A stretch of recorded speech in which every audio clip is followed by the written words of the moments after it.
ব্যস্ত জীবনকে পেছনে রেখে মন বারে বারে ছুটে যেতে চায় পাহাড়ের ডাকে। কবি বলেছেন, থাকবো না আর বদ্ধ ঘরে, দেখবো এবার জগৎটাকে। নমস্কার বন্ধুরা, আমি প্রান্তিক বারুইপুর থেকে বলছি। আপনারা সবাই ভালো আছেন তো? আজ আমি আপনাদের সাথে ভাগ করে নেব বারুইপুর থেকে দার্জিলিং বাইকে পরিবারকে নিয়ে ঘুরে আসার অভিজ্ঞতা।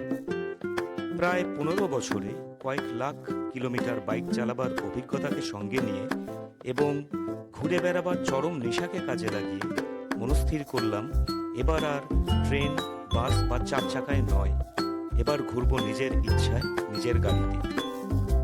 চাকরি সূত্রে বহু বছর ধরে বাইকই আমার সবসময় সঙ্গী। তাই ঠিক করলাম, বউ আর ছেলেকে নিয়ে বাইকেই যাব পাহাড়ের রানীকে দেখতে। আর সঙ্গে পেলাম আমার এক ছোট ভাই ও তার পরিবারকে। নির্দিষ্ট দিনে 6 জন বেরিয়ে পড়লাম এক অনাবিল আনন্দের টানে।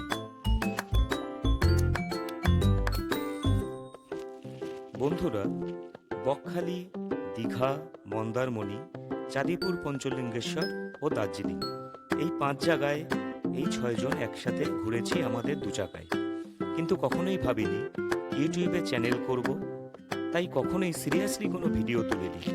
তাই কিছু বিক্ষিপ্ত ভিডিও নিয়েই নতুন কিছু একটা করার চেষ্টাতেই এই চ্যানেলের আত্মপ্রকাশ। আর ধন্যবাদ জানাবো কিছু অভিজ্ঞ ইউটিউবারদের, যারা আমার প্রেরণা। ভোর 3টে বারুইপুর থেকে দেবাদিদেবকে স্মরণ করে যাত্রা শুরু করলাম। গতি 50 থেকে 65 কিলোমিটার। আমাদের লক্ষ্যই ছিল নির্দিষ্ট গতি বজায় রেখে প্রকৃতিকে উপভোগ করতে করতে এগিয়ে যাব ডেস্টিনেশনের দিকে। আবারও বলছি, সর্বোচ্চ গতি 65 কিলোমিটার। সময়ের কোনো বাধ্যবাধকতা কখনোই আমরা রাখিনি। 3:40 নাগাদ যখন দ্বিতীয় হুগলি সেতু পেরোচ্ছি, তখন মনে এক অনাবিল আনন্দ, তবে স্বীকার করছি এক অজানা ভয়ও ছিল। ভয়, আমরা পারবো তো?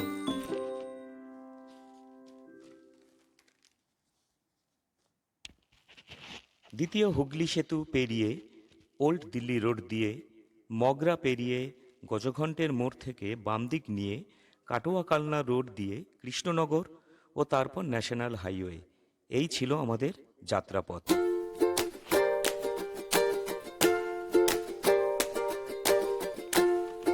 বন্ধুরা, 3টে বেরিয়ে আমরা কিন্তু 8টা নাগাদে পৌঁছে গেছিলাম গৌরাঙ্গ সেতুতে। খুব ভালো লাগলো, প্রথমবার গৌরাঙ্গ সেতু আমরা বাইকে বেরোচ্ছিলাম।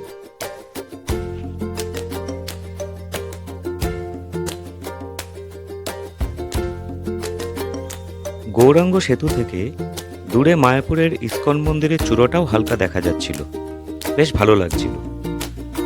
তখন জানতাম না যে দার্জিলিং থেকে ফেরার পথে মায়াপুরেও আমরা 2 দিন থাকব। বন্ধুরা, যেহেতু আমরা জুন মাসে গিয়েছিলাম, তাই বেশ গরম ছিল।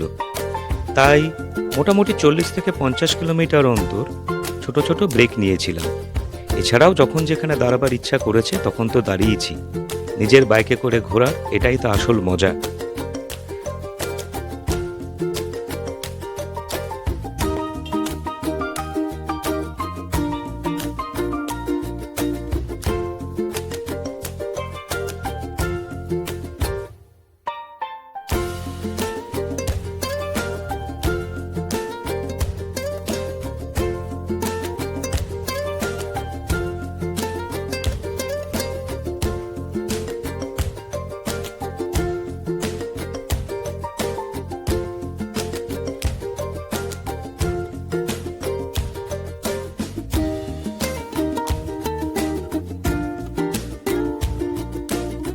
বন্ধুরা, অনেক সোশ্যাল সাইটে বিভিন্ন বাইকের গ্রুপে অনেকেই প্রশ্ন করতে দেখেছি, পরিবারকে নিয়ে বাইকে ঘোরা যায় কিনা। আমার ব্যক্তিগত অভিজ্ঞতা, যায়। আমি কখনোই কোথাও কোনো সমস্যায় পড়িনি, বরং প্রশাসনের সহায়তাই পেয়েছি। আর কলকাতা থেকে শিলিগুড়ি রাস্তা নিয়ে কিছু বলার নেই, খুবই ভালো রাস্তা। আমি আপনাদের সাথে অবশ্যই শেয়ার করব কিছু টিপস, যেটা আপনাদের কাজে লাগতে পারে যদি আপনারা পরিবারের সাথে কোথাও ঘুরতে যাবার প্ল্যানিং করেন। তাহলে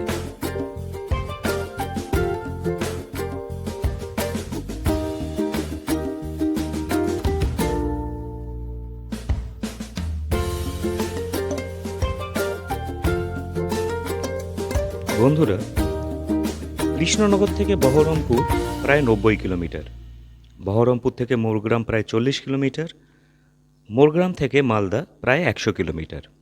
আমরা প্রথম আমাদের লক্ষ্য রেখেছিলাম আমরা মালদা অবধি পৌঁছব। দুপুর 2:30 নাগাদ আমরা ফারাক্কা ব্যারাজের একটু আগে একটা রেস্টুরেন্টে লাঞ্চের জন্য দাঁড়িয়েছিলাম, আর সেখানে ঘন্টা দেড়েক রেস্টও নিয়েছিলাম।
সাড়ে 4টে নাগাদ ফারাক্কা পেরিয়ে যখন মালদা ঢুকছি, তখন এক অদ্ভুত আনন্দ হচ্ছিল, কারণ মালদা মানেই এখন আমরা উত্তরবঙ্গে প্রবেশ করে গেলাম।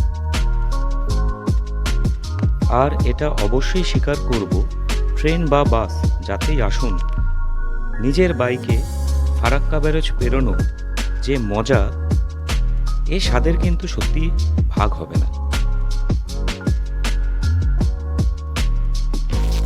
বন্ধুরা, মালদা থেকে রায়গঞ্জ প্রায় 75 কিলোমিটার, রায়গঞ্জ থেকে ডালখোলা 45 কিলোমিটার, ডালখোলা থেকে কিশনগঞ্জ প্রায় 40 কিলোমিটার, কিশনগঞ্জ থেকে ইসলামপুর 32 কিলোমিটার, আর ইসলামপুর থেকে বাগডোগরা 65 কিলোমিটার।